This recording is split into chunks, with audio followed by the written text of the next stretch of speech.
नमस्कार मित्रांनो, मी राजेश खिस्ते साक्षी financial services मध्ये आपलं स्वागत करतो. मागील काही दिवसांपासून अमेरिका, इस्रायल आणि इराण यांच्यात मोठा संघर्ष सुरू आहे. याचे परिणाम जगभरातील बहुतांश सर्वच देशांवर होत आहेत. पेट्रोल आणि डिझेल महागलं, गॅसची टंचाई निर्माण झाली, शेअर बाजारामध्ये मोठी पडझड झाली, सोनं चांदीचे भाव मोठ्या प्रमाणात वाढले. हा संघर्ष आणखी किती दिवस सुरू राहील हे काही सांगता येत नाही. याचाच धागा पकडून मागच्या आठवड्यात आपले पंतप्रधान नरेंद्र मोदी यांनी देशवासियांना इंधन बचत करण्याचं आवाहन केलं. वर्क फ्रॉम होमचा सल्ला दिला. पुढील वर्षभर सोन्याची खरेदी पूर्णपणे टाळा असं सांगितलं. पंतप्रधानांच्या या भाषणाचा प्रत्येकाने आपापल्या सोयीनुसार त्याचा अर्थ घेतला. काहींनी कौतुक केलं, काहींनी टीका केली. आता भारतामध्ये आर्थिक मंदी येणार, नोकऱ्या जाणार, कुठेही गुंतवणूक तुम्ही करू नका, बँकेत पैसा ठेवू नका, अशा अनेक प्रकारच्या चर्चा या निमित्तानं सुरू झाल्या. असो, या चर्चा सुरूच राहणार आहे, त्याला कोणीच थांबवू शकणार नाही. तर पंतप्रधानांनी इंधन वाचवा, वर्क फ्रॉम होम सुरू करा, सोनं खरेदी टाळा, खाद्यतेलाचा वापर कमी करा असं आवाहन का केलं हे आपण पाहूया. सध्याचं संकट हा राष्ट्रीय सुरक्षेचा आणि अर्थव्यवस्थेचा विषय आहे. देशाचा परकीय चलन साठा वाचवण्यासाठी आणि भारतीय रुपया मजबूत ठेवण्यासाठी पंतप्रधानांनी देशवासियांना हे आवाहन केलंय. सध्या अमेरिका, इराण, इस्रायल यांच्यात सुरू असलेल्या संघर्षामुळे जागतिक बाजारामध्ये क्रूड ऑइलच्या किमती मोठ्या प्रमाणामध्ये वाढल्या. त्यामुळं भारताला मोठ्या प्रमाणावर महागडं तेल आयात करावं लागतंय. आपण जे सोनं खरेदी करतो ते काही भारतात तयार होत नाही. 90 ते 95% सोनं हे बाहेरच्या देशातून येतं. या सोन्याची खरेदी आपल्याला अमेरिकन डॉलरमध्ये करावी लागते. त्यामुळं आपण पेट्रोल, डिझेल, खाद्यतेल हे काटकसरीनं वापरलं आणि सोन्याची खरेदी 1 वर्ष थांबवली तर देशाचे अब्जावधी डॉलर्स वाचणार आहेत. त्यामुळे काय होईल की देशाची आर्थिक तूट भरून निघेल आणि दिवसेंदिवस कमकुवत होत असलेला आपला रुपया मजबूत होईल.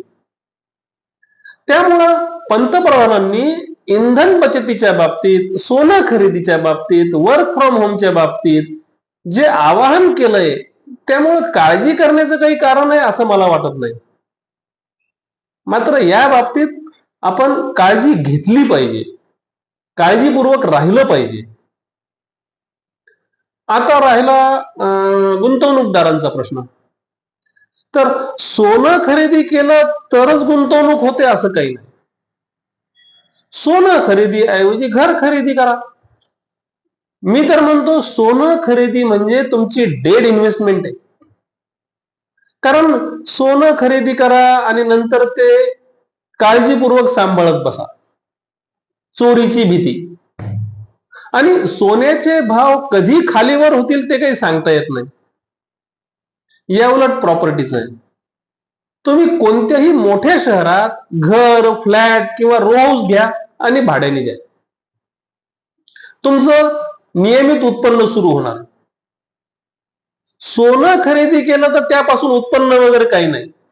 रोज सकाळ संध्याकाळ लॉकर उघडून आपलं सोनं पहा, ते सुरक्षित आहे का नाही ते पहा आणि शांत बसा.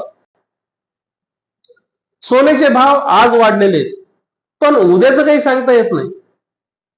ते केव्हाही धाडकन आपटतील.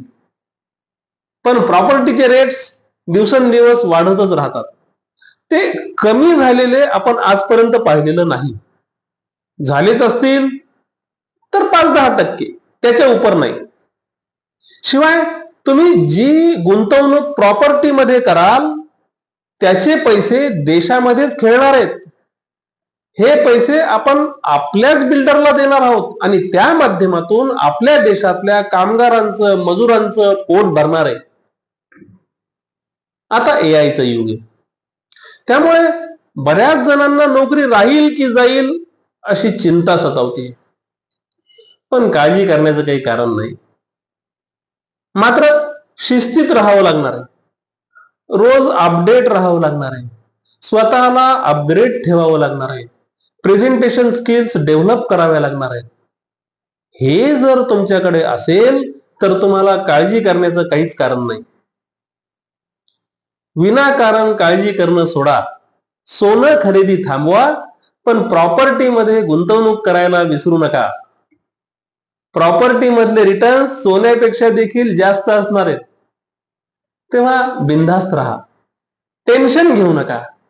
गृह कर्ज, तारण कर्ज किंवा कोणत्याही प्रकारच्या कर्जासाठी साक्षी फायनान्शियल सर्व्हिसेसच्या ऑफिसला भेट द्या. हा व्हिडिओ आवडला असेल तर अवश्य लाईक करा, भरपूर शेअर करा. या व्हिडिओ बाबतचं तुमचं मत खाली दिलेल्या कॉमेंट बॉक्समध्ये नोंदवा आणि आमचं चॅनल सबस्क्राईब करायला विसरू नका. धन्यवाद.